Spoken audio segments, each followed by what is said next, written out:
Hi everybody, hope you're well. So everybody's still in this lockdown procedure, so I just thought I'd do a quick video on installing a switch power supply for my newly purchased Garmin Zumo XT on my 2017 Africa Twin, which I'd already previously installed the camel windscreen brace.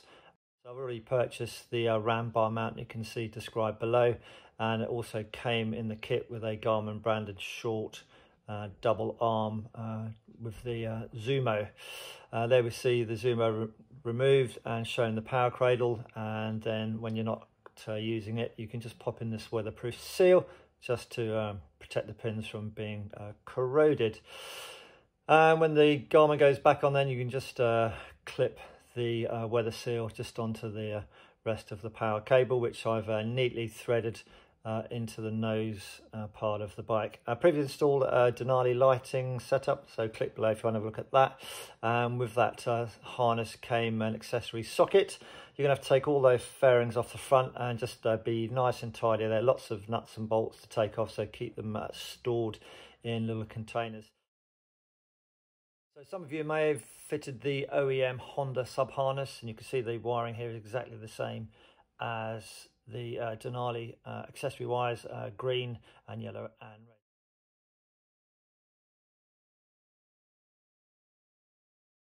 So this is the finished product then. I've just cut the top bolt off there, you can see, just to give the double socket so it can move a bit easier. And then just threaded the cable, as you can see here, neatly away, and using zip ties as and when I needed to use them.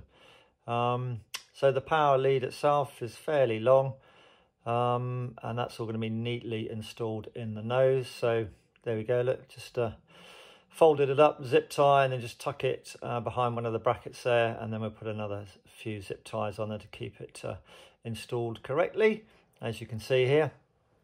And there's the Denali lighting unit there. So I'm just going to use a no more nails sticky back thing to secure the power supply unit from the Garmin on the Denali box. There you have it. So next we've got the power feed into the accessory feeds, the green wire and the yellow and red wire.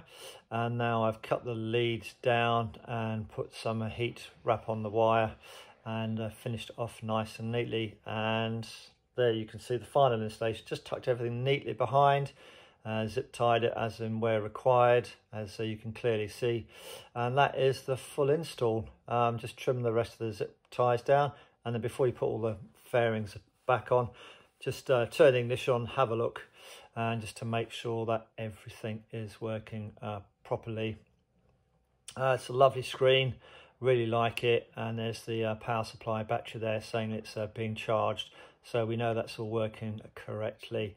Yeah, at some point I will do a review. I haven't had it for very long, but this is the final install there. I've put all the screen back on. I've got a Batson screen razor, for want of a better word, and it all sits in there very nicely.